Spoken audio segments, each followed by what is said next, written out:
Difficile d'y voir clair dans l'immobilier de bureau. Il y a d'abord les chiffres mis en avant par la profession. Si l'on s'en tient à cet affichage qui fait office de vitrine, les volumes investis tiennent actuellement la corde. Et pour cause. Portés par une fin d'année euphorique, ils ont bondi de 9% en 2015 pour se rapprocher de leur pic de 2006-2007, proche de 20 milliards d'euros. Et 2016 commence sur les chapeaux de roue avec la vente pour 800 millions d'euros de la tour First à la Défense, le plus haut gratte-ciel de France, devant la tour Montparnasse.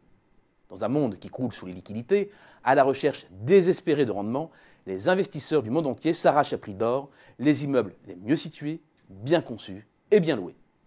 Surenchère et frénésie d'achat devraient donc se poursuivre. Autre chiffre souvent cité, la demande placée de bureaux, c'est-à-dire l'ensemble des transactions à la location ou à la vente à occupants. En hausse de 1% environ, elle a atteint 2,2 millions de mètres carrés en Île-de-France, le marché de référence français. Bien entendu, 2006 et ses 2,8 millions de mètres carrés sont encore loin. Mais l'optimisme des professionnels s'explique par une fin d'année euphorique avec un bond de 26% de la demande placée au second semestre. Montant investi, demande placée, c'est le duo gagnant, la marque de la bonne santé retrouvée de l'immobilier de bureau. Mais c'est en partie une illusion. La demande placée d'abord est un indicateur partiel. Pour avoir une vision plus juste du nombre de mètres carrés effectivement consommés, il faut retirer de la demande placée les surfaces libérées par les entreprises qui déménagent. C'est l'absorption nette, un indicateur rarement présenté et avec retard.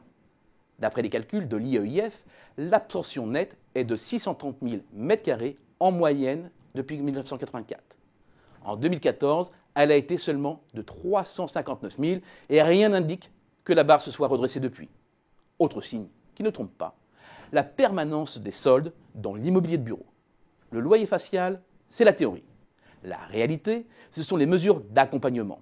Ces petits gestes commerciaux, franchises, participation aux travaux, loyer progressif qui représente désormais plus de 20% des loyers faciaux en Île-de-France. Et si les professionnels sont prêts à tout, c'est que les bureaux vides sont nombreux. Près de 4 millions de mètres carrés sont ainsi de suite disponibles. C'est beaucoup sur un parc de 53 millions de mètres carrés. C'est un taux de vacances de 7,4%. Et il ne s'agit pas que de vieux clous. Plus d'1 million de mètres carrés de bureaux ont été livrés en moyenne chaque année de 2000 à 2008. Et si la cadence a ralenti depuis, près de 800 000 mètres carrés de bureaux supplémentaires arrivent sur le marché francilien chaque année, avec parfois, pour les bailleurs, les pires difficultés à trouver des occupants. Or, les immeubles vides ne rapportent rien. Pire, ils coûtent.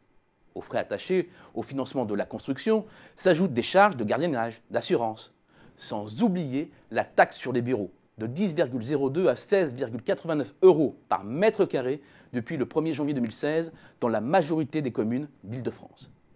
Résultat, les rendements locatifs se dégradent. Pour schématiser, le rendement annuel d'un bien immobilier, c'est le ratio loyer annuel perçu sur prix d'achat du bien. Pour améliorer le rendement, il faut donc que les loyers augmentent ou que les prix d'achat baissent. Or, c'est exactement l'inverse qui se passe aujourd'hui. Résultat, le taux de rendement théorique ne dépasse pas 4%. C'est plus que les OAT, principal placement concurrent, qui campent sous les 1%. À cela près que le chiffre de 4% est adossé à un niveau de risque bien plus élevé et que ce dernier n'est plus assez rémunéré.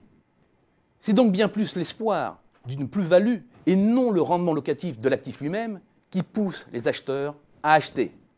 C'est dangereux et cela s'appelle une bulle spéculative.